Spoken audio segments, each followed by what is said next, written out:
Hello, everybody. I'm John, I'm Justin. and this is Gore Gore Goblins, Goblins! Yay! the show where we talk about the Or- Grudge. The Grudge. That's what it's been for a long time now. It feels like a long We time. can't escape this fucking franchise. I mean, I guess that makes sense considering what movie it is. You can't escape the curse. Okay, but before that, I want to give some little updates. Did I talk about Evil Dead Rise last time? No, you didn't see it last No, time. I hadn't seen it yet, right? Okay, well, I saw Evil Dead Rise.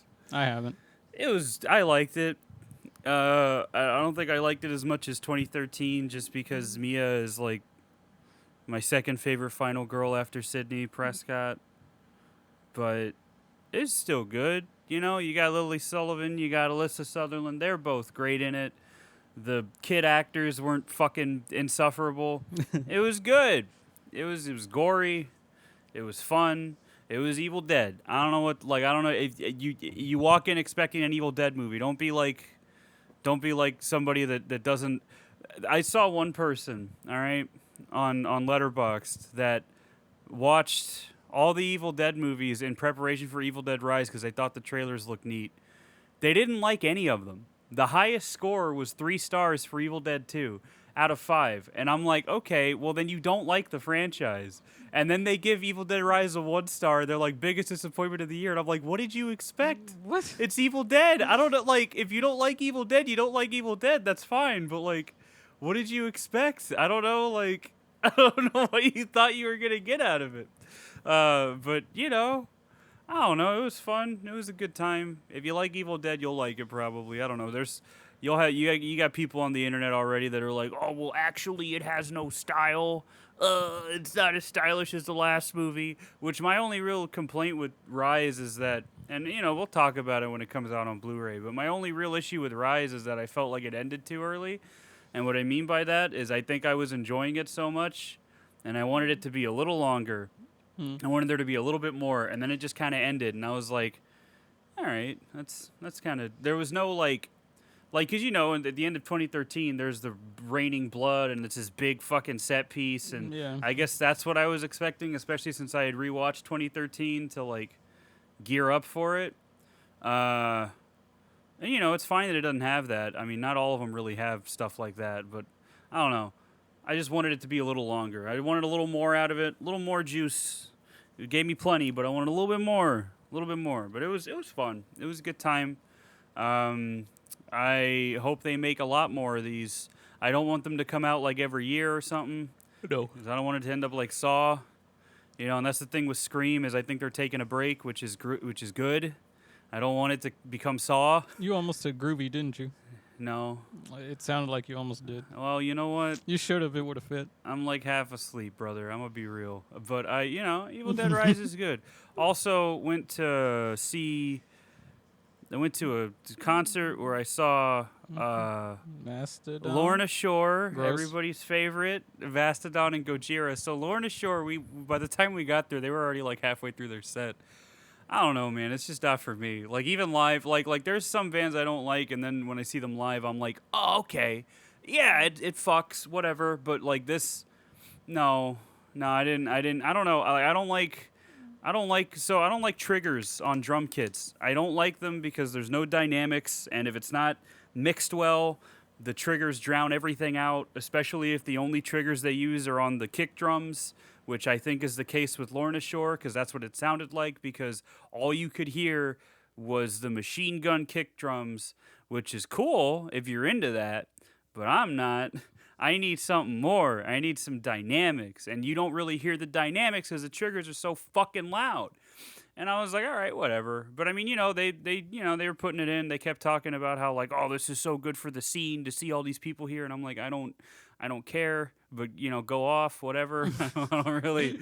If you like, I don't really. I don't think there's been a gap in concert attendance. I think everybody's here for the other two bands. But you know, I get it. Like they care about the metal scene and stuff. But like, I don't know. I prefer more intimate like death metal shows just because you're right there, and then a dude stave dives in front of you, and you grab him, you throw him on the floor, and everybody kicks you out. Easy peasy. That's fun. Yep. But no, and then Mastodon came on, and they're as good as they always are. I think this is the closest I've been to them at a concert, because when we saw them with Opeth, we were on the mezzanine. When I saw them in Austin, it was basically it was a bigger venue, and we were up on the higher seats, and they were like looked like fucking ants, because that was with Ghost. So it was a really big venue because of Ghost. Because if you've seen a Ghost show, they really like to fucking. There's a lot of showmanship going on with Ghost shows. It's very cool, but the opening acts kind of suffer a little bit, I feel, because they don't really have as much going on. But this time it was at a medium sized venue, I want to say. So we were at pretty good distance, and Mastodon was great. Braun was up on his drum kit up on a platform, so I got a really good look at him doing his thing, and that was fucking awesome. They played all the songs I wanted to hear. They played some stuff off of Crack the Sky, not the Czar, but they played a song that I still think was good. Anything off of that album I'm fine with. And they played a lot of stuff off of Remission too, which is their first album, which I guess makes sense because that album came out like 20 years ago. So, which is crazy to me to think that album came out 20 fucking years ago. That hurts me. That hurts me on another level that it's been that long. Like Ashes of the Wake by Lamb of God is going to be 20 years old next year, and I remember when that album came out, man. I remember being 9 years old, listening to that with my uncle, and now it's 20 years ago. It sucks. Subliminal Verses is going to be 20 years old next year, and I remember listening to that when it came out. Like, come on, man, it's crazy. But and then Gojira came on. Now, I had never really listened to Gojira. We had heard them in passing at work, and we were just like, I don't get the hype, whatever. Like, it's whatever. Let me tell you something. This is what I mean when you see a band live, it's very different. And Gojira, I had a fucking out-of-body experience, all right? Their fucking drummer, Mario Duplantia? I don't know how you say his fucking name. Whatever, he's French. Him and his brother are in the band.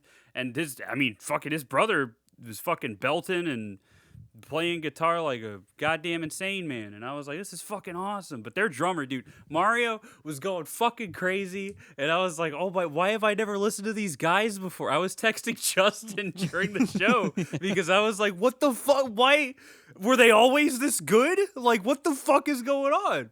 And and now I gotta run through their discography because they're fucking, dude, oh my god, the drums on their songs are insane. Like, he was doing all these jazzy breakdowns and shit. It was fucking incredible. And oh my god, he was doing like insane blast beats for some parts. And then there were some sections where he was playing what I thought was double bass with one fucking foot. And he was on a platform too, so I had a good look at his right foot. And he wasn't even doing fucking heel toe. He was just fucking like it's nothing. And I'm like, dude, this guy's insane. This is awesome. So I'm definitely gonna see them when they come through again because that was fucking incredible. That's why I like going to shows, man. Like, even if it's a band that I'm like kind of lukewarm about, because it can completely change how I feel about them if I see them live. Mm-hmm. And yeah, Gojira, like, that was a good show. That was a very good show. That was like me when I saw Deftones. Yeah, because you don't really like Deftones, but live, they kill it. It's very different, man. And like, that's the thing is, like, I know it's gonna be weird going back and listening to their discography now for Gojira because it's not gonna be the same. but like, I don't know, man. I think the other thing was that Mario was like so high energy that, like, I don't know. It was like I like watching drummers that don't look fucking bored when they're drumming. That, like, I don't like watching musicians that are calm. Like, because I feel like there's no passion in it. You know what I mean? Like, John Petrucci, when I was into guitar playing a lot of people liked him. And I was like, well, I like Jeff Loomis more because I can tell that Jeff Loomis likes what he's doing. John Petrucci just looks kind of bored. Like, yeah, he's incredible, but he looks bored. Like, if I go see somebody live, I want to see them be passionate about what they're doing. And Mario is fucking losing his mind. Braun Daler from Mastodon's the same way. You know, it's really cool to see them play.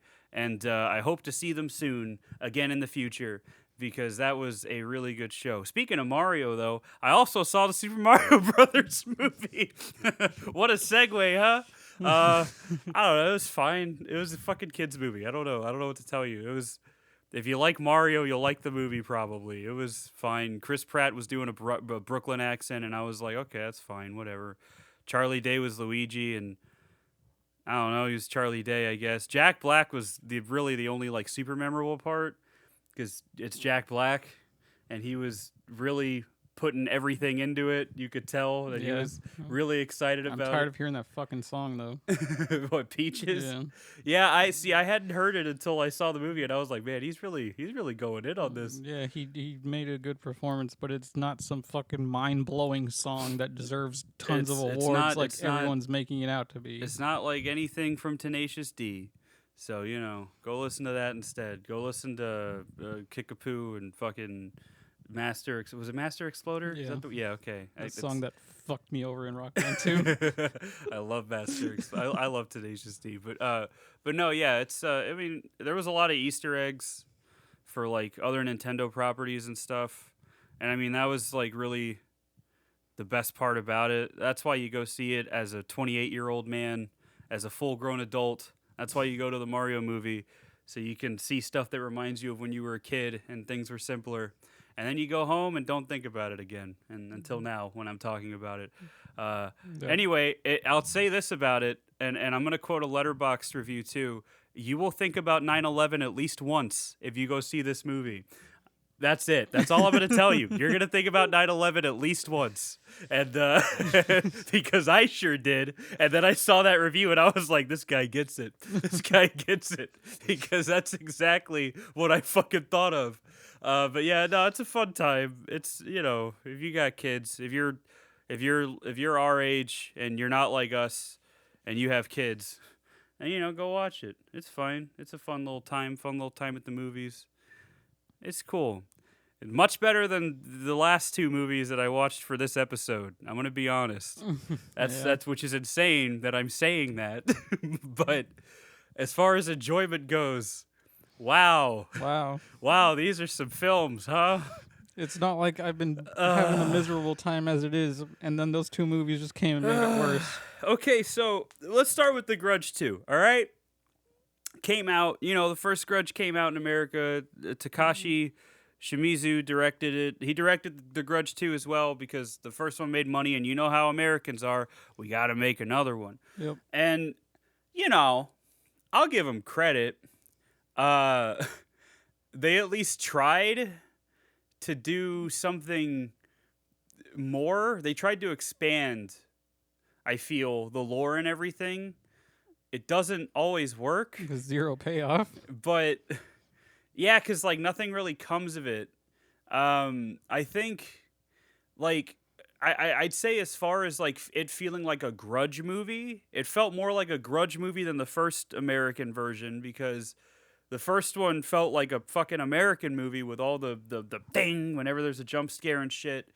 But, like, with The Grudge 2, there was a lot more subtle, creepy shit going on. Like, the part that comes to mind for me that kind of won me over a little bit was right at the beginning when, what's her name, Allison is in the closet where they found Toshio in the first movie, and she's looking at Kayako's notebook, and like as she's looking at it, there's a reverse shot of her, and you see Kayako like coming down from the cellar to look at her, and I was like, oh my fucking, that's horrifying, and I'm like, that's what I wanted out of the fucking first one. Like, that's what I wanted, but the first one just kind of felt like a best of the Curse 1, 2, and then the Grudge 1 and 2, Ju-on 1 and 2. Yeah. So, you know, this one, I'm going to give it credit where it's due. It actually felt like it was trying to do something new, and I got to applaud it for that. The problem is that it's still an American version. See, I'm of the opposite opinion. I called out every single time that something was going to appear. Yeah. And then I was like so disappointed that they didn't even try to make an effort to put some like new scares. I mean, there's a few parts where like that blonde girl Vanessa's in the office by herself, and yeah, that was pretty Toshio good. pops up around the desk and she touches his feet. But Other than that, there was just reused scares. Like they did the bus window thing again. and Yeah, it's like, that bit with Allison where she's talking to that, like, I guess the principal. That I thought that part was all right too. I don't remember that being in any of the other ones, but I could be wrong. Where the principal was like grudging out, if you will. I don't know. I don't know. I don't know a better term for that. You know what part I'm talking about? yeah. Yeah, where like she looks to her left and right and she sees her friends, and that's kind of like in the first movie when that schoolgirl like is haunted by her friends or whatever. But I don't know. It felt a little different. I don't know. It felt like it was done better. Sarah Michelle Gellar's in the movie for 5 minutes, and then she gets got pretty quickly. She gets just thrown off a building. Yep. Good for her. Out of the movie. And then Amber Tamblyn, TV's Amber Tamblyn, plays her sister. What's her sister's name? I don't even remember. Aubrey. Aubrey, right? Okay, Aubrey. That's who was in the closet. No, it was Allison at the beginning. Was it? Yeah, it was Allison because Aubrey wasn't. Aubrey went from Chicago to America, Right. or wherever the fuck they're from. I don't think they're from Chicago. Allison's from Chicago because then she goes home and infects that apartment building or whatever.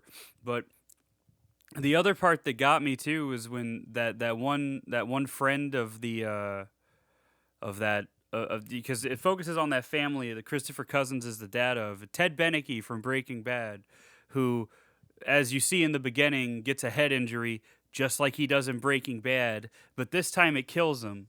And because in Breaking Bad, it just paralyzes him and fucking ruins his life because he fell for Skylar, and that's a fate worse than death apparently. So he just runs into an island, into a kitchen island, and breaks his fucking head open, and then he's just paralyzed for the rest of the show. You see him one more time, and he looks like a fucking monster. But then in this, I was like, oh, hey, that's Ted Beneke, cool. And then he gets hit on the head with the pan, and I'm like, well, not much has changed, huh? Like he's just still getting hit on the head, huh? And well, they added the bacon grease. yeah, that's right. Yeah, she pours the bacon grease on his head. But it centers on that family. Was there a little girl too? It was a boy. There wasn't a little girl, right? Okay, it was a No. little boy, right? I'm getting it mixed up with 3 The girl because was in the third one. it's the same. Oh my god. Anyway, so I'm getting ahead of myself, but yeah, it's the little boy Jake, and he's like, and his sister, I think Lacey, and then her sister's friend. Yeah. What's her sister's friend name? I don't remember. That part where she's drinking milk.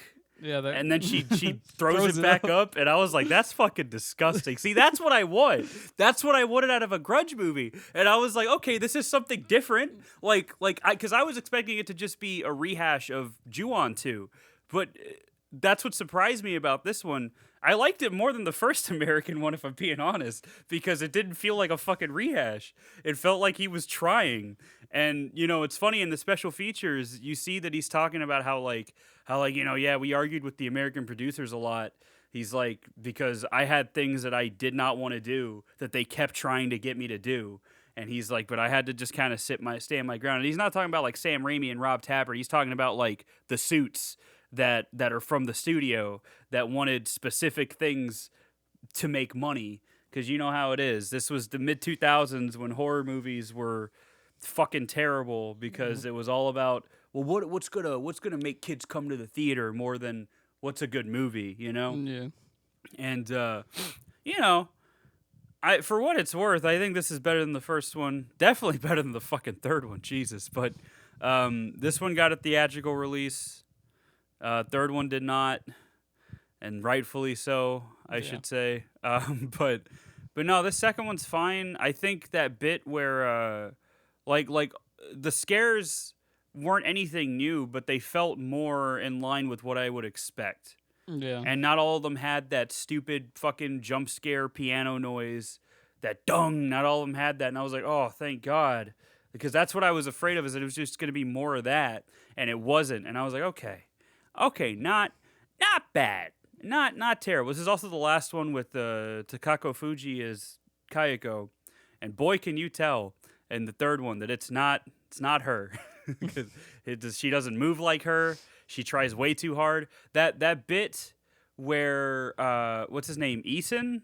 Is there a part where Eason's like in like a hallway? The dark room?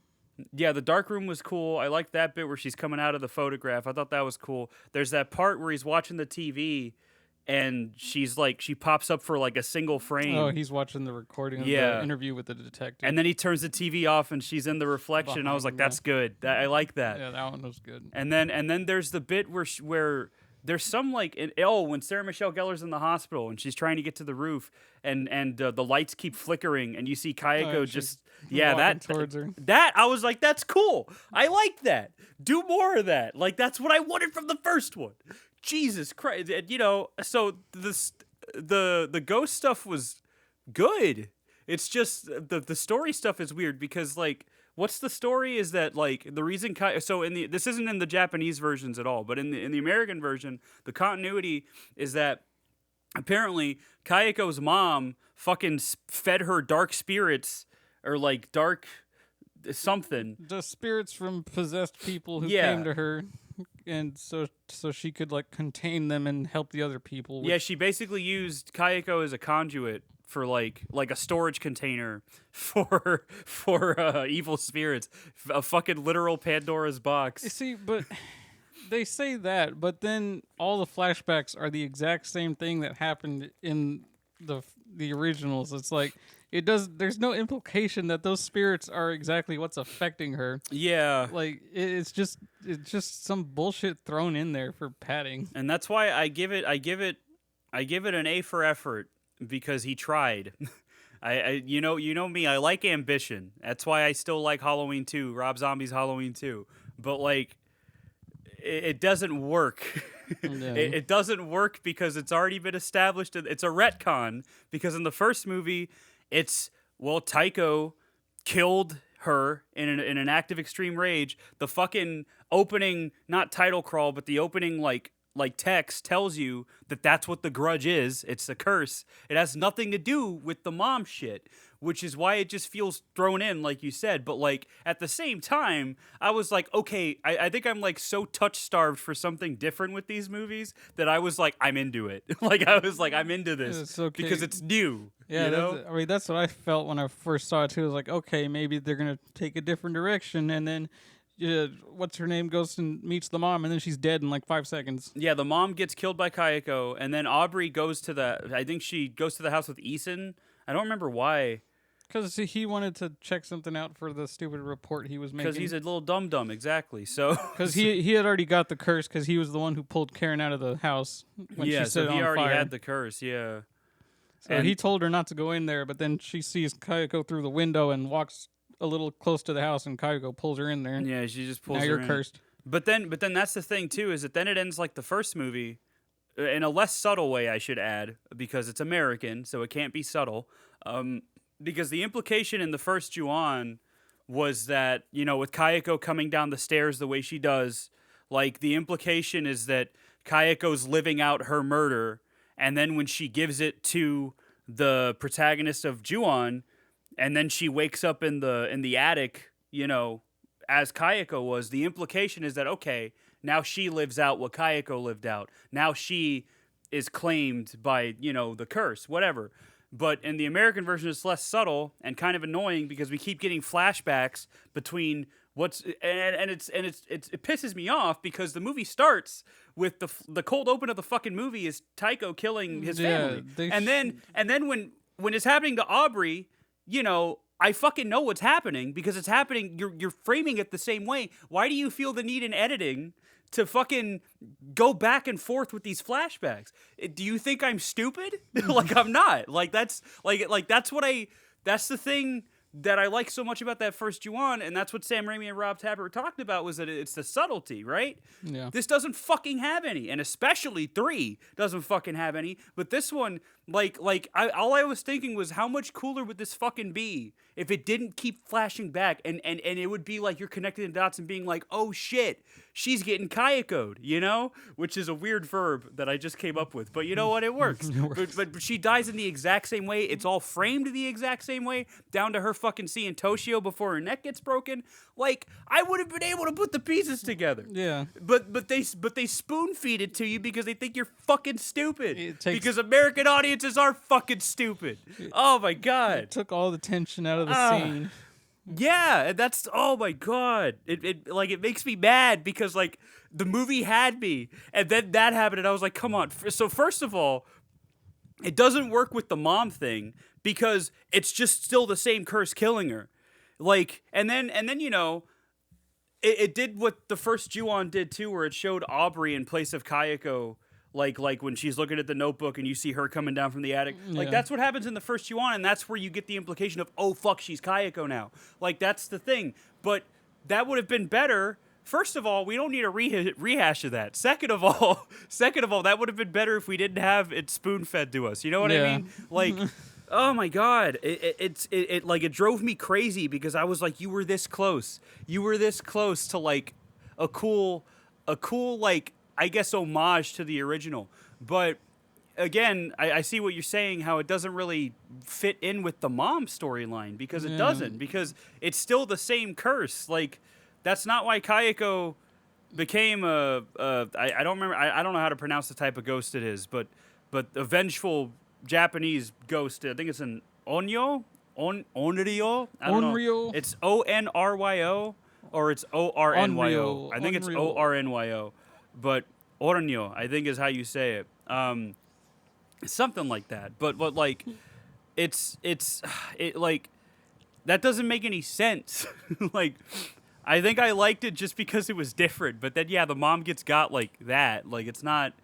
Like, you're thinking, oh, she's going to team up. And I guess the point of that was to be like, oh, it's hopeless. Like, there's nothing you can do about it.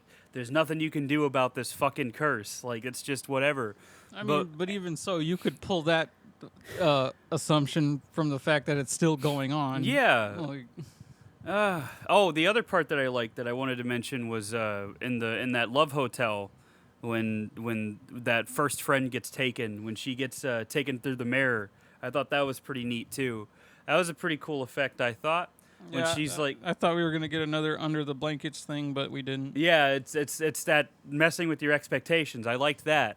But yeah, I mean, like I said, I like the Grudge 2 more than the first one, but it just, I don't know, man. It's very frustrating when they think you're stupid and they spoon feed you something instead of just like letting you come to your own conclusion about it. You know what I mean? Yeah. But I mean, the acting, like Amber Tamblyn, I think was a better actress than Sarah Michelle Gellar was in the first one, for what it's worth. I don't think the acting was terrible. Even like the kid actor for Jake wasn't like anything bad. And then there's that whole subplot too with the family in Chicago.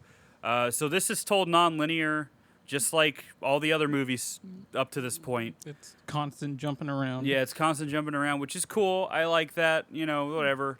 I'm glad they kept that because they didn't keep it in 3.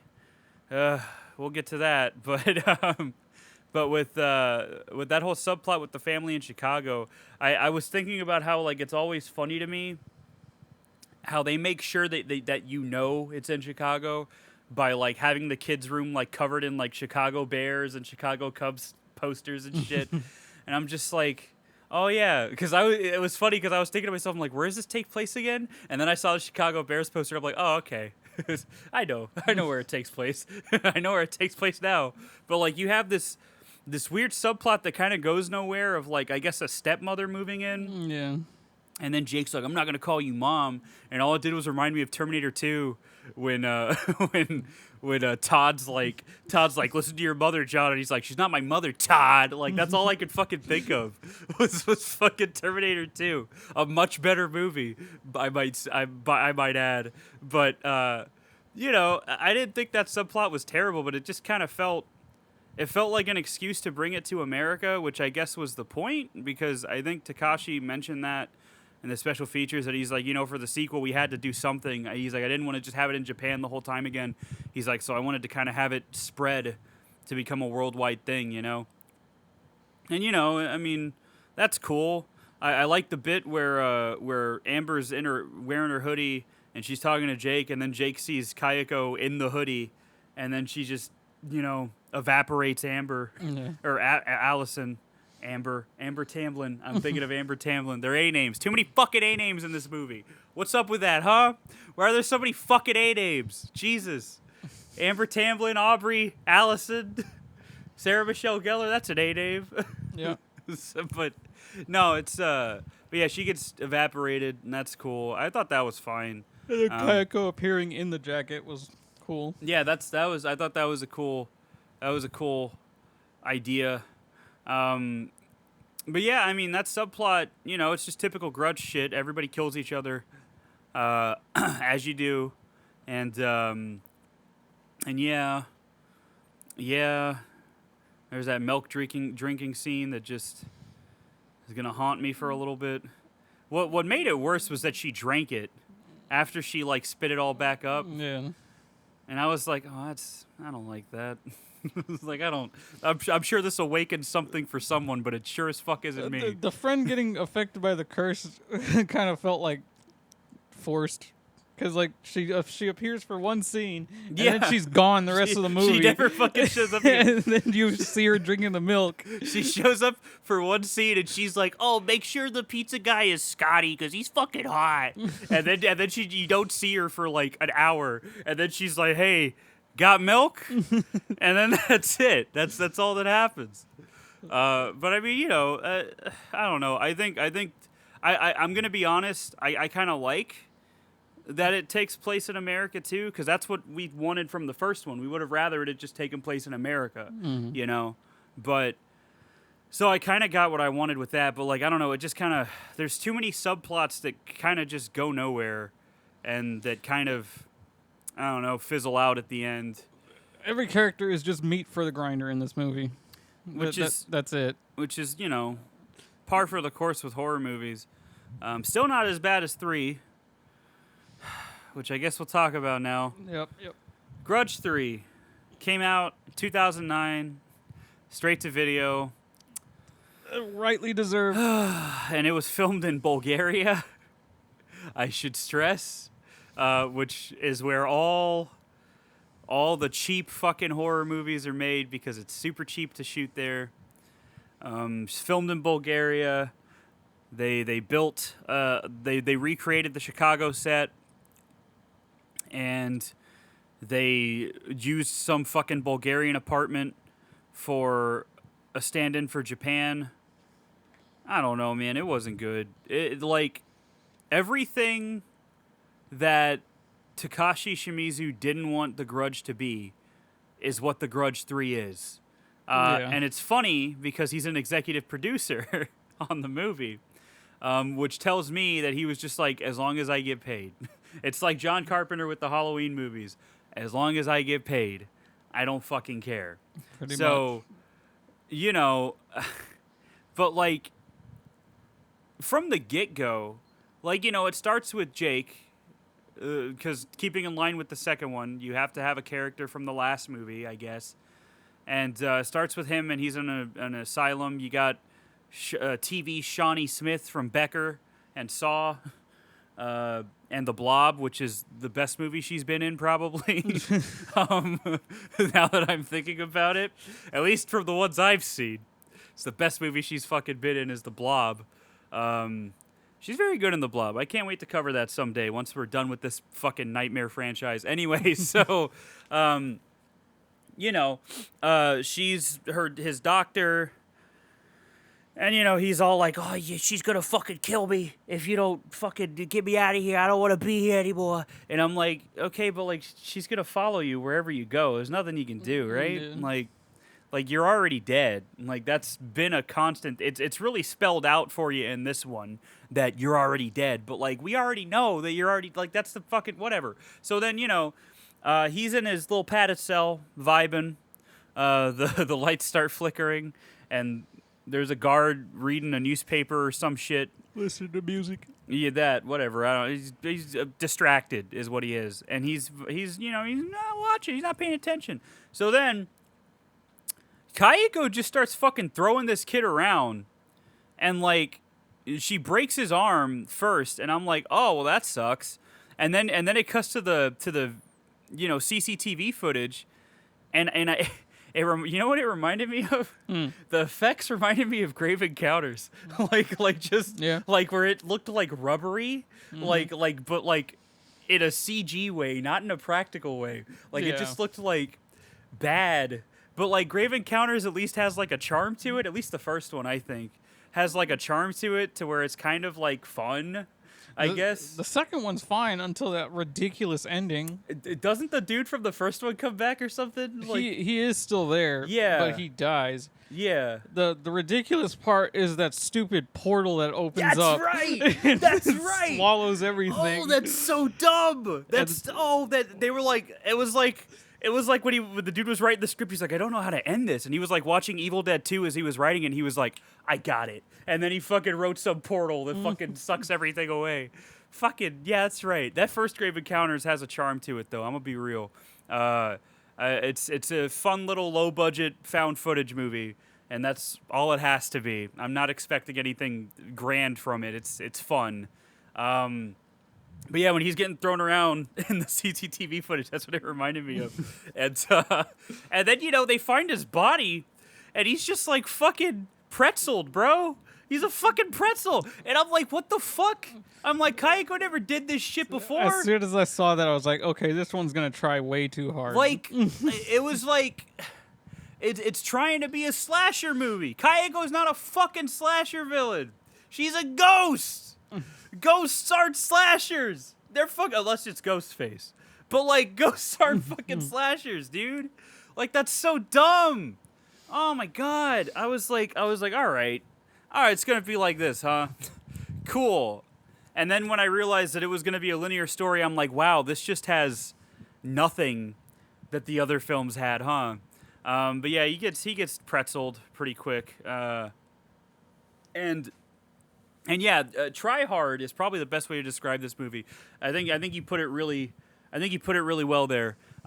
Because the actress they got to play Kayako, I feel like she's overreaching and like trying to be like Takako Fuji, because Takako Fuji, she had like this something felt natural about it. But with this one, it's like she was like really trying to like copy it. And it was like she was overextending. And what's weird is that Takako Fuji is still Kayako in the fucking flashbacks. So it's like, what the fuck?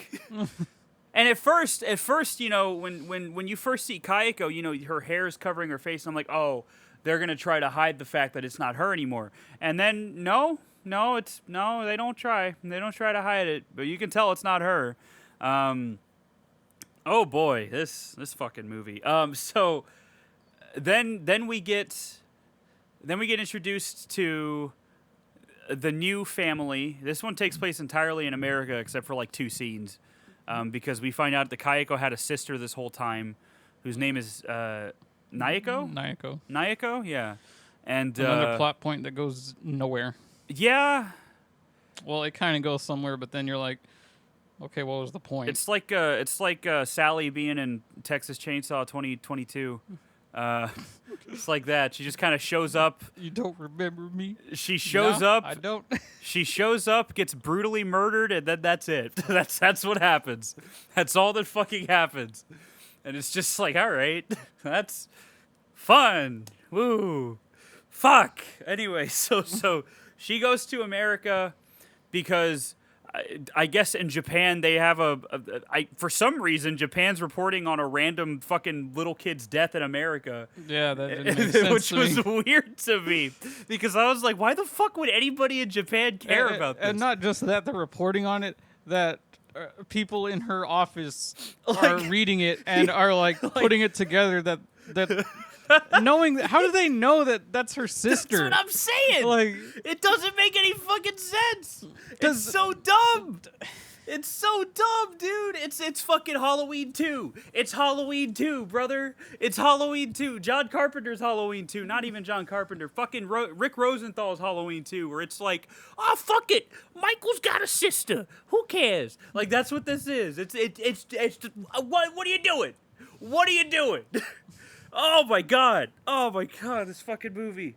Oh, this movie broke me. I didn't even pay attention for half of it. All right, I'm gonna be real. I was just on my phone just doom scrolling on Twitter for half the fucking movie because I'm like, this movie's doing nothing. It's so fucking boring. What is happening? Why does Kayako have a sister that we just now find out? What is going on? What is going on? Huh? I like before I started the movie, my girlfriend watched it with me. She was like, "No movie that's an hour and a half is good." Okay, hold on. Hold on a second. That's not true. Well, I think she meant in the horror side. But that's still not true. Evil Dead's like fucking 80 minutes, 90 minutes, you know?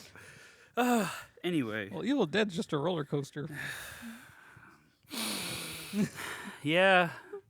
Yeah, this one What the fuck was broke me. the main character's name? I in don't this movie? remember. I her just watched it fucking and I already name. forgot. It's like Lily or some shit. I don't Lisa. know. Lisa? Yeah. Lisa. Lisa and Rose. Rose is the little girl, right? Yeah, who has a breathing problem that is for whatever a point in the movie. Why? Okay, she's not bad in this movie either. The little girl, like, she's not bad. Why are all the good kid actors in these fucking shit ass direct to video movies, huh? Why can't they be in like the big blockbuster movies where you actually need them to be good? Like, you watch World War Z, those kid actors are fucking terrible. You watch this, she's pretty good. She was doing all right, I thought, anyway. I was like, oh, okay, you know, it's not completely dog shit. The rest of the acting, I don't know about. Maybe that's why it felt that way, because the rest of the acting was pretty ho-hum, especially her brother. Yeah, Max. Her brother him. he was trying way too hard. He was trying way too hard. And oh, buddy, you could tell. Lisa was fine. I want to say she was all right. You get introduced to her because I guess her and her boyfriend have a fetish of just fucking in random apartment rooms, which is weird. And then they like go into the apartment from the second one that Jake's family lived in. Come on up, Georgie. Come on, you little baby. Come on. Can you do it? Can you do it? Can you do it, little guy? See, I was telling you, his hip. My cat's got hip problems. He's an old boy. But yeah. They go into that room. They try to ignite a session. Doesn't go as planned because I think Lisa realizes what room it's in, and she's like, "I knew them. I'm sad." Yeah, even though she wasn't in the fucking last movie at all. But like, whatever. Then they leave, and then shenanigans happen. Shawnee Smith is like, "I gotta find out what happened to Jake," and then she gets killed by Kayako. Off screen, kinda. Who, the doctor? Yeah. No, she gets her neck snapped and blood splatters. Yeah, on the because Kayako's a slasher villain now. Isn't that cool? She's a fucking slasher villain now. Isn't that great? Isn't that what you wanted this whole time from the Grudge? Was a slasher? Yeah. Boy, you got it. Boy, it's not great. Not even a little bit. So then, I don't know, man. So then fucking Nayako just goes to the apartment. It implies that she's going to live there because Max is struggling to get tenants because everyone's moving out. What was that line that Max was like, "Oh, she could talk to you, but she can't pay her fucking advance"? And I'm just like, what is your problem, brother? Like, what is wrong with you, well, that's guy? when he was getting cursed. Yeah, he was already had the curse. There's that one painter that gets her eyes ripped out, I guess. Gouged out, yeah, and her fucking jaw was messed up too. Gretchen, that was her name. Gretchen? Yeah. Ew, dude. God. Imagine carrying somebody in your stomach for 9 months and fucking naming them Gretchen. Why would you do that? Disgusting. Oh my God. And then there's like, I guess the landlord. No, the owner of the building. Yeah, the owner of the building. And Max is like shirtless for some reason. Like he's stacking bricks. Stacking bricks. And he's shirtless and he's hard labor. Hard labor. It's a bitch. What was that line? Yeah, that fucking bullshit ass manual line. labor. It's a bitch. Yeah, like fucking what is it? Because like Lisa's like, "You left Rose alone," and then he's like, "Oh, manual labor. It's a bitch." And I'm just like, brother, you are not. Evil Dead? You are not him. I'm gonna be honest, man. You're not him. But there's that part where he's scraping that tape off the door, and then he looks at the razor. I'm like, oh, he's gonna slit his throat. And then That's he what I didn't. thought. And then he just stops and then and walks he just away. walks away. And I was like, what the fuck is this movie? What is happening? What is going on?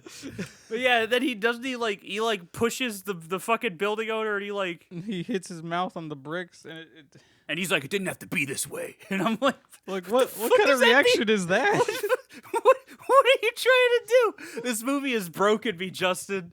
Oh my god! Like, what are you trying to do? And then Like what? using a bigger kid for Toshio didn't work either. No, that was weird, right? Like he looked like he was like 8 or 9, not fucking 4 or 5. What the fuck? Oh my god! Oh, what a fucking movie! What a picture, cinema, if you will. Jesus Christ! Yeah, yeah, because there's that part where he hears that cat, where the building owner's in his car and he hears the cat. And then he looks over, and there's a visibly much older than he's supposed to be Toshio that just kills him. And I'm just like, all right, this is where we're at, huh? Well, when it first shows him is when Lisa's going up the stairs and she sees the potato head that Rose left out in the hallway, so it could cheer him up. Because, a potato head toy would cheer me up. Wouldn't it, though? Like, No. What are you looking at, you hockey puck? Like, that would cheer me up. I love Don Rickles. You uncultured swine. Yeah, you uncultured swine. Classic, dude. Anyway, yeah, so the potato head, and then Toshio's like in the... Toshio. Yeah, and then, he don't even sound right when he Yeah. said that. I was like, what the fuck? What are you doing? They didn't make the other kids talk for a reason, all right? You're the first kid that's talked since, like, the first movie, and there's a reason for that. What the... Ooh, this fucking movie. None of the scares were good either. No, there's that part where Lisa's boyfriend walks into that room and it's just dark, and then like the door closes really quick. That's it. He's gone. And he's just dead. Yeah. Rip Andy. Bye-bye. Andy was his name. Mm-hmm. Oh, what a fucking... See, it's all coming together. Andy, Mr. Potato Head. It's a callback, baby. That's what it is, baby. Let's go. We discovered the secret go. plot. We discovered a secret link between Toy Story and fucking The Grudge 3. Only this one, though. So that's why the toys are alive. They're all possessed by all the spirits that Kaiko ate. Fuck it. Yeah, fuck it. Why not? Fuck it. Whatever. That's fine with me, brother. I don't give a shit. God damn it. Yeah, Andy went to college in Toy Story 3. That's where he ended up. Fucking in this apartment in Chicago. Fucking Lisa and getting killed by Kayako. Wanting to live the dream of being a fashion model in New York. Yeah. Yeah. What was that part? There's another part that made me laugh where, like, because it was just, like, so dumb. Where I think, is it where Jake's doctor is talking to Lisa, and then Andy's like, "Oh, let's go." Like he's trying to get her to go like fuck him or something, and she's like, "No, it's fucking." Yeah. What are you doing? That What are you was doing, dumb. brother?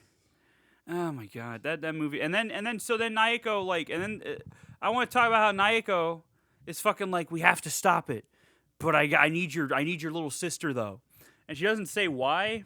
She's just like, I need your little sister, and I'm like, all right, whatever.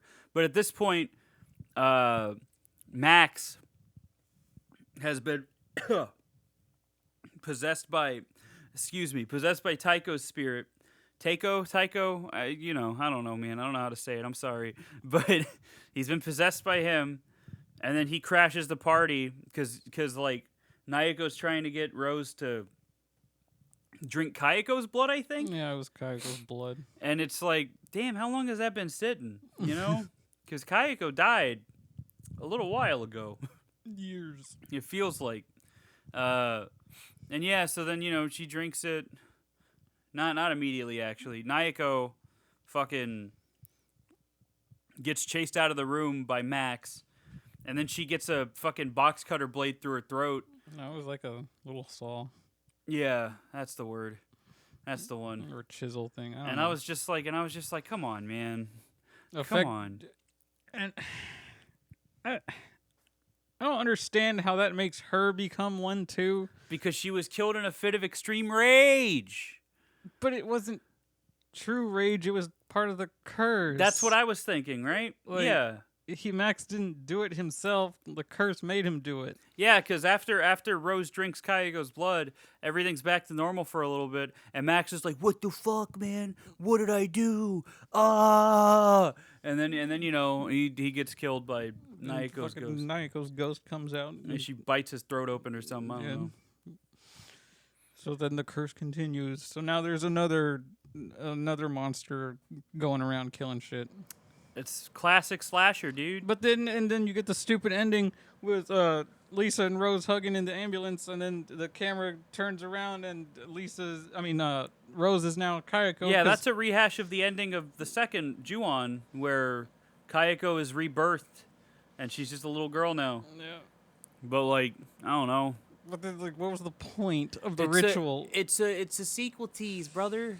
It's a sequel tease. That's all it is. There wasn't a fourth one though. And it's funny. It's funny because the fourth movie was a side sequel where it takes place during this trilogy. Oh, I can't believe it's a trilogy. It takes place during that. Which, don't worry, we'll talk about that one. Oh, buddy. Just the next movie in that little 4-pack I bought is 2020. Yeah, that's the last one. But we're not getting to that one yet. First, we got to get through White Ghost and Black Ghost, and then the 2 reboot movies from Japan.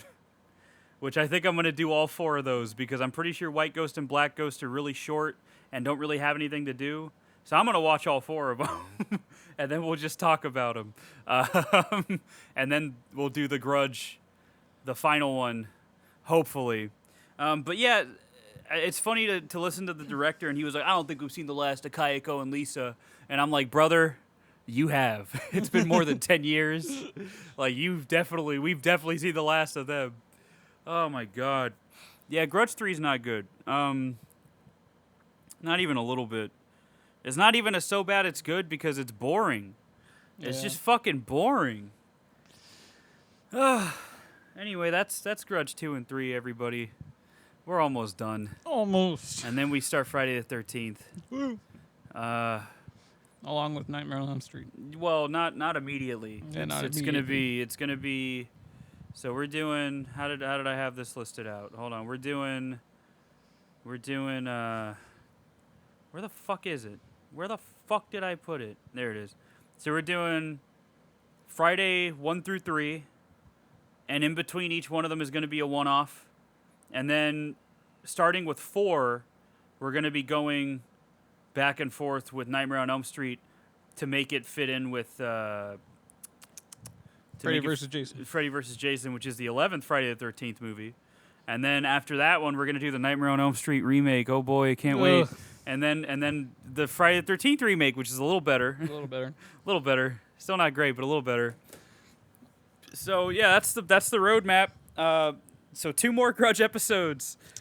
Unless you want to just combine them all for one giant clusterfuck at the end here. Jesus. Which I wouldn't be opposed to, if I'm being honest. I'd have to constantly rewind the movies because I'd be falling asleep probably. Yeah. It's crazy that the newest one came out in fucking 2020. That's when it came out. Imagine going to see that and then getting COVID. Imagine if that's how you got COVID. Going to see the Grudge 2020. Kayako started it. Probably. Shit, I don't know. At this point, who the fuck knows? Goddamn. But yeah, I don't know. So that's 5 movies that I gotta watch. That's 5 movies. My brain's gonna be fucking fried. Like, just these two. These two, fucking Grudge 3 in particular, fucking broke me. So, Yeah. 5 of these fucking movies is... Oh, my God. Anyway. Hopefully they're better. I'm excited to watch the White Ghost and Black Ghost because I think those are, completely removed from the continuity of the others. So I'm excited for those. Kind of excited for the Japanese reboots just to see what they do with it. Because Takako Fuji isn't in any of them anymore from here on out. So I'm kind of excited to see what they do with it. We shall see. Not excited for Grudge 2020. Not even a little bit. Not even a little bit. Sam Raimi was back to producing that one, but Did that help the other 2? No. No. No, it didn't. So, I mean, I guess we'll see what happens when it happens, baby. Well, I don't know anybody besides myself that has a Peacock account, but Who's gonna watch Twisted Metal? That teaser trailer did not. It didn't show anything. Didn't show All it showed was anything. Anthony Mackie being like, special delivery. And I was like, okay. Okay. And then Who are you, Pizza Boy? and then- Pizza Boy? That was a character in the fourth game. That's right. Oh my God. That's right. I forgot about him. Oh no.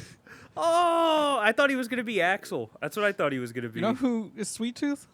Samoa Joe? Yeah. Who the fuck is that? He's a wrestler. I don't know wrestling. Mark probably does. Mark, when you catch up to this episode, because you're like 30 episodes behind, I hope you know who Samoa Joe is and you immediately text me about it.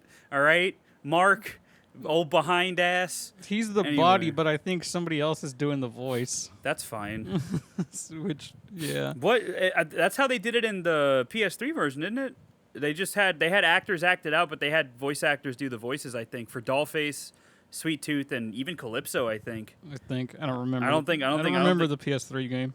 Yeah, because you didn't play it, did you? Mm-mm. No. Yeah. I stopped at black. All I think of is the donkey video. Oh, you want to be the best, and he turns you into a bumblebee. And that's Calypso. Yeah. That's what he does. I just wonder. I wonder what the plot's going to be. I wonder if it's going to be 2012 Twisted Metal or if it's going to be black. I'd rather it be black. I loved reading those comments and people who have like absolutely no understanding of what the past games were. Like some of them just purely played the PS3 game. Yeah. And you can tell. Yeah. It's like, there's no lore in Twisted Metal. Like, excuse me? Sorry? And then someone's like, man, I hope they don't fill this with a bunch of shitty rap music. What? Why does it matter? What do you... Like, it'll be fine. It'll be okay. To me, it kind of matters because... Oh, yeah. Well, yeah. It depends on which game you're talking about, though. Because, like, you got the Rob Zombie soundtrack on, what, 3 or 4? Rob Zombie's on one of those. Rob Zombie's playable in 4, right? Yeah, Mr. Zombie in 4. Yeah. But even so, they never had, like, straight up, like, rap tracks. They never had any licensed music. It was all, yeah, especially in, like, Twisted Metal Black. Yeah. It's just real, like, gloomy, doomy sounding, like, fucking oppressive music. Yeah. Which is cool. I'd imagine that's what it's going to be. I don't think it's going to have rap. I hope so. I don't think. I'd be surprised. Because that tape he put in the trailer was like, oh, God, no. This better not be an example of what the music's Oh, I didn't be. pay attention to that. I don't think I think I watched it without sound because I don't remember what was on the tape. Or it didn't bug me, one of the two. I don't know. Yeah. I don't remember. It's probably going to be nothing special, but...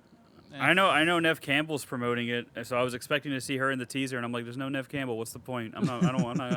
I'll watch it for her. I love Nev Campbell, but like, that's my Sydney Prescott. I can't. I gotta watch anything she's in, just for that. But let's see. What else is interesting? I don't know, man. Oh, Jedi Survivor's great.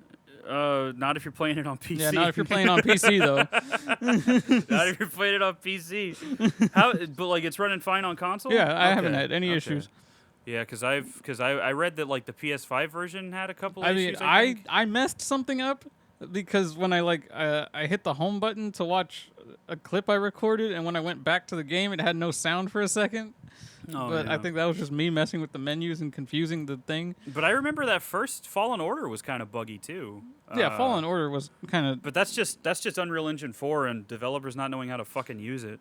But Survivor feels pretty smooth to play. I mean, to me, I feel like there's still hit detection issues, which is kind of annoying. But the combat is more satisfying and not as hindering as it was in the first one. Yeah, I've still just been playing Resident Evil 4. Last night I was playing it because I'm trying to get all the treasures in the castle in one run, and I missed one. I missed one with Ashley, and when I realized I had missed it, I didn't roll my saves, so I just had to start all over, beat the village in an hour and a half, and I'm already almost back to where I was. That's what happened. I still haven't finished my second run through. That's what happened. I was like moping for a bit, and I was like, fuck this. I got to test out my speed run strats anyway for when I do my professional run. And yeah, I mean, it's easy. Oh, well, they patched all the glitches. Yo, I don't care about the glitches. I know strats. But yeah, Resident Evil 4 is a good game. Good game, Still. fun time. Fun time, great old time. slapping bones on a old ass mime. You know how it is. So if they do another remake, what do you want? 5 would be fine. 5 with a parry system? Shit. And co-op? You kidding me? We're playing that. Like, I don't know why everyone harps on, well, we need Code Veronica. Code Veronica would be cool, but like It's fine. It just... I feel like if they're gonna set up 5, you'd need Code Veronica Not for necessarily. that rivalry between Wesker and Chris, that homoerotic rivalry, with gay undertones. I mean, I played 5 without Veronica, so I was fine. Yeah, Wesker's over here getting felt up by Excella, and he's like, "No, I only have eyes for one man." And then Excella's like, "All right, whatever. I'm gonna go over here then." Turn into a big blob monster. Turn into a big blob monster. Yeah, that's what's gonna happen. Oh, and today's a special day, by the way. It's April 30th. It's the day that Solidus Snake tried to take down the Patriots. All right, Damn. Special day. You're legally obligated to play Metal Gear Solid 2 at least for a little bit today. I'll play Revengeance. That's far as That's I'll fine. go. That's fine. That works. I don't care. I'm still trying to beat that on the hardest difficulty. You hadn't before? Mm-mm. Really? No. That's weird. I thought you did. I thought you told me about that. Back then, when I first played it, my thoughts were that of Ninja Gaiden. It's like, I'm not putting myself through this. Yeah, no, that's fair. You know, I'm on Monsoon right now, and he's fucking annoying. Yeah. Yeah, I still love the Senator. It's Nano Machine, son. It's great. I love it. There's that meme floating around where, like, it started as, like, some fan doing the voices where Raiden's like, "Nice argument, Senator. Why don't you back it up with a source?" And then Armstrong's just like, "My source is that I made it the fuck up." and I love that interaction so much. So then somebody paid on Cameo to have the actual voice actors do the lines. So you got Raiden just doing the "Nice argument, Senator. You know, why don't you back it up with a source?" And then Armstrong's just like, "Source. My source is I made it the fuck up," and it sounds so good. Oh, it's so good. But yeah, that's a good meme game. I love it. I haven't played it since it came out. I don't think.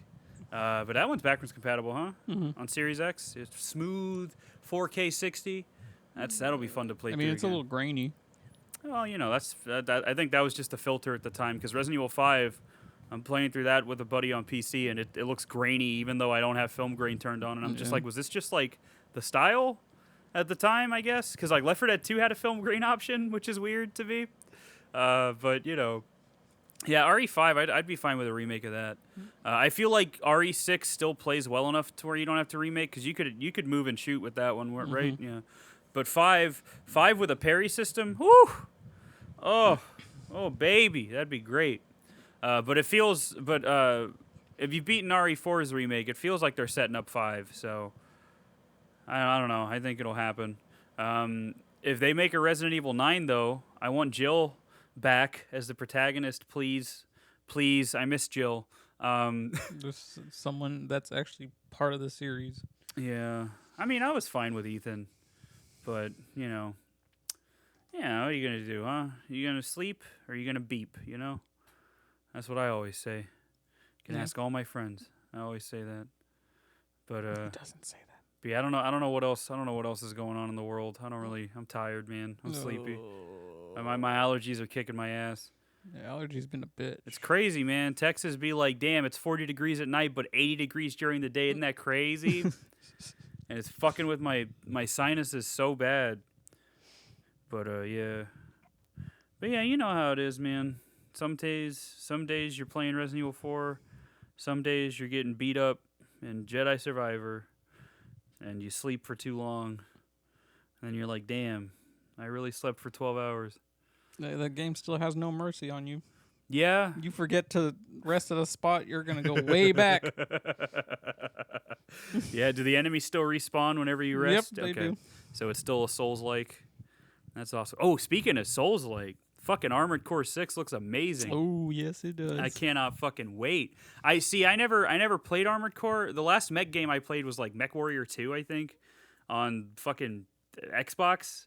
OG Xbox. Yeah. I had the demo disc for it, and I played the shit out of that fucking demo. But I always liked mech games. Like I always liked watching my uncles play them and stuff. And I'm pretty sure my cousin had Armored Core 2 or 3, and I would watch him play it. So I'm excited for Armored Core 6 because it looks really cool. Like if that was all like in game, that last trailer, if that was all in game like footage, that's incredible, dude. I can't wait. August. That's pretty quick too. Mhm. Coming out in August. They announced it last December or November, whenever the Game Awards was. So that's pretty good. Can't wait. Can't wait. Ooh, can't wait for it to be super inaccessible and hard because it's Armored Core. Yeah. Yeah, it's gonna be great. You not only struggle with enemy difficulty, you struggle managing your fucking money. Your money and it costs money to shoot bullets, bitch. Let's go. Fuck yeah. I'm gonna start this mission, but I can't buy ammo. Oh well. Yeah, you got it. You'll be all right. Just use energy weapons. Yeah. Yeah, but I'm excited for Armored Core 6. Or like when the last boss in Armored Core 4 one-shotted me. Like a little bitch. Because he had an attack with his sword where he just impales your mech and then slams it on the Damn, ground. that's just like the Phantom Virus at Scooby-Doo and the Cyber Chase, it's just that's bullshit ass AoE. Fucking motherfucker. Anyway, yeah, I don't know what else is coming out this year that I'm excited for. I guess the new Tekken looks good. They keep showing off new characters. That's exciting. As movie-wise, I mean, I can't think of anything. I mean, Guardians is in a few days. They're making a new Alien movie with Why? Fede Alvarez is directing it though. So I mean, maybe it'll be all right. What is it, a reboot or I don't a know. continuation I have from... no idea. What the fuck was Last Covenant? Yeah, Covenant was the last one. Yeah, I don't know what it's gonna be. I guess we'll find out in a year probably. Ooh, yeah, Guardians of the Galaxy 3 is coming out. That'll be fun probably. Probably won't be. I don't know if fun's the right word. It'll be something. And then yeah, I'm trying to think of what other movies are coming out this year, and I can't. But Nothing much. as far as games go, yeah, I mean, Diablo. Diablo 4, yeah, in June. Yep. And they're going to have another open beta May 12th through the 14th. Oh, nice. So I'm going to be playing that again with my buddy on the computer. That'll be fun. They'll be like, here's what we nerfed. Now you can bitch. Yeah, right. No, I think they're calling it a server slam. So they're just going to stress the servers as much as possible. And because, on launch, it's going to be a fucking nightmare. But yeah, Diablo 4 was fun when I played the last beta, so I'm excited for that one. That's coming out in June, I think. And then I feel like I'm forgetting some. I'm gonna remember like after the I was gonna say after the call after we're done recording.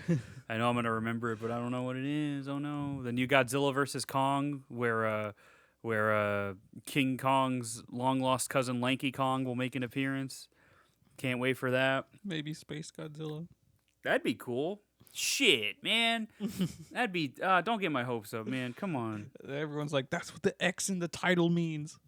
What does that have to fucking do with anything? Monster X or whatever. I don't know.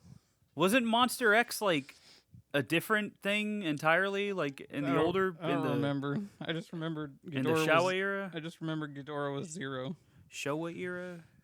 Was the Showa era? There's the Showa era. There's the.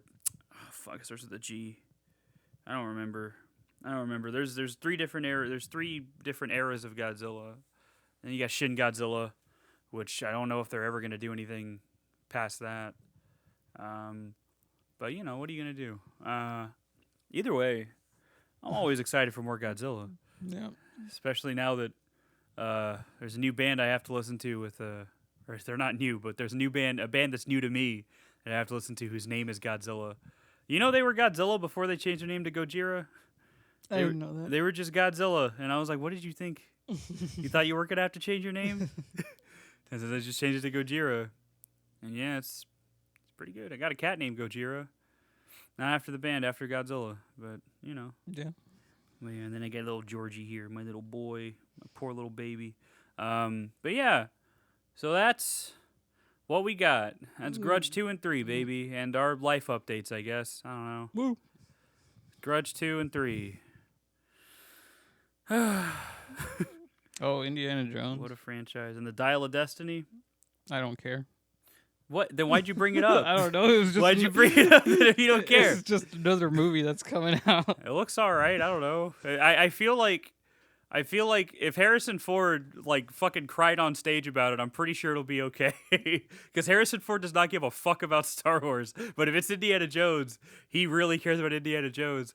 And I was reading reports that like he like fought with the writer at like during filming because he was like, I'm not gonna stand for all these jokes about Indy being old. Like that's not what an Indiana Jones movie is about.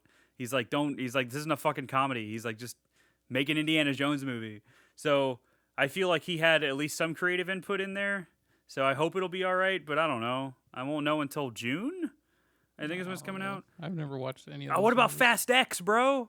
Oh, With Jason Momoa? ooh. Oh boy, And it's gonna be a part 2 thing. yeah, which is gonna be the last one. That's the last one. Yeah, that's the last one. Finally, And then we get a spin-off series. and then we finally get, and then Vin Diesel comes out of retirement as Richard B. Riddick. So old Dickie B, he comes back finally after 20 years. I want it. No, 10. It feel like 12 or 13 years. Shit, because I think that's when Riddick came out. Was in 2013. I don't remember. It doesn't fucking matter. It doesn't matter. Pitch Black is the best one. But yeah, so that's where we're at, baby. We're Fast and the Furious. You've never seen any of the Indiana Jones movies? Nope. Last Crusade's the best one. That's my favorite. Some people that are contrarians will tell you Temple of Doom is the best one, but Last Crusade's the best one. Just without question. Sean Connery's in it. There's this hot Nazi chick in it. That's unfortunately a Nazi because she's really pretty. Oh, is that the one where someone gets eaten by ants? That's Kingdom of the Crystal Skull. That's the one with Cate Blanchett. Oh. Yeah, that's Kingdom of the Crystal Skull. That one is fine. I'm gonna get yelled at, but that one's fine. It's just a fucking B movie, which is I think what it was trying to be. And it's like how people don't like Last Action Hero, or how people don't like Last Action Hero is a good example because that's just a parody of like action movies from the 80s and 90s, and everybody hated it because they were like, why would Arnold Schwarzenegger make fun of the movies that made him famous? And I'm like, because he can? The fuck? Last Action Hero is amazing. You're stupid. And with Kingdom of the Crystal Skull, not nearly the same level of quality, mind you, but I think for what it's going for, it's fine. It's just a fucking B movie, and Cate Blanchett's in it, and she's got a weird fucking JoJo haircut. I don't know, it's weird. But I like Kingdom of the Crystal Skull. I think it's all right. I like all of them. I don't own that one in 4K. That's the only one that I don't like enough to own in 4K. But the first three are good. I got the steel books right there. So I like those movies. Last Crusade's my favorite. So I'm a little excited for Dial of Destiny.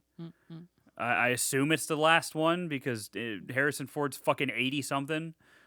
So Yeah. I'd assume it's the last one. But they're Transformers. they're gonna keep pumping out Star Wars shit. So Transformers more like unwatchable mess according to sources. I mean, to be fair, they've all kind of been unwatchable messes. You're just I don't here know. to watch robots fight each other. Like, Yeah, like- that's all it's ever been. I don't know. That looks cool. It's cool seeing Cheetor run around. fucking eating things' faces off. My boy Cheetor. But yeah. Yeah, more Star Wars stuff. I didn't even watch Mandalorian Season 3. I don't care anymore, man. Star Wars is dead to me. I'm going to be real. Andor was really good, but nothing else. Nothing else has been able to match anything. I'll just keep making Josh mad by saying Boba Fett sucks. Yeah. Yeah, he kind of does. He kind of does now. I'm going to be real. But yeah, that's the Grudge 2 and 3, everybody. Yep. That's where we're at, baby. Next time is 5 fucking movies. 5. It's going to be a mega stuffed episode. Krispy Kreme, baby. And then I won't have to spend money for a while. Because I own all the Friday the 13th and Nightmare on Elm Street movies. I'll finally be able to go through that fucking box set and fucking live in that world for 5 months probably is how long it's going to fucking take. with our schedules. But we'll see. Well, I don't have a schedule right now. Hopefully, these will be more consistent now, is what I'm hoping. So, at least for a little bit. So, Until I get a new job. and hopefully you don't work weekends at that new job. All right, not. motherfucker, get a job where you don't have to work weekends so we can do this. Well, the one I'm aiming for doesn't have weekends. So. Good, keep aiming for it. All right. God damn, I'm gonna pet my cat. All right, that's what I'm gonna do. I'm gonna pet my Georgie, my little baby, my poor little boy. Ooh, yeah, I'm glad you're feeling better. But yeah, that's the Grudge 2 and 3. Next week's a mega stuffed episode. Black Ghost, White Ghost, the reboots, and then The Grudge 2020, starring Somebody. starring that woman from Possessor. I don't remember her fucking name. Andrea Riseborough. What's Possessor? It's a very mind-fucky movie directed by Brandon Cronenberg. Yeah. It's good. I liked it. It's just, I thought it was really good, actually. I liked it a lot. That was one of the best movies from that year, 2020. So, it's a very violent, very, like, gnarly violent. Oh, my God. I'm pretty sure that's on our list for one-offs. So, if that one pops up, that's a very... Yeah, that's a violent one. But I liked it a lot. It's pretty good. But anyway, that's the Grudge 2 and 3. Thanks for listening. Follow us on YouTube. Follow us on podcasts. Follow us everywhere, I guess. Everywhere you see a goblin. Click a like. Thanks for listening, everybody. Hope y'all have a good time, and we'll be back hopefully next week. I got a lot of movies to watch. Yep. But yeah, until then, we'll see you next time. Stay frosty, get your sleep, take your meds, and go to bed, baby. Good night. Bye. Bye. I don't know why the fuck I said good night. Jesus Christ.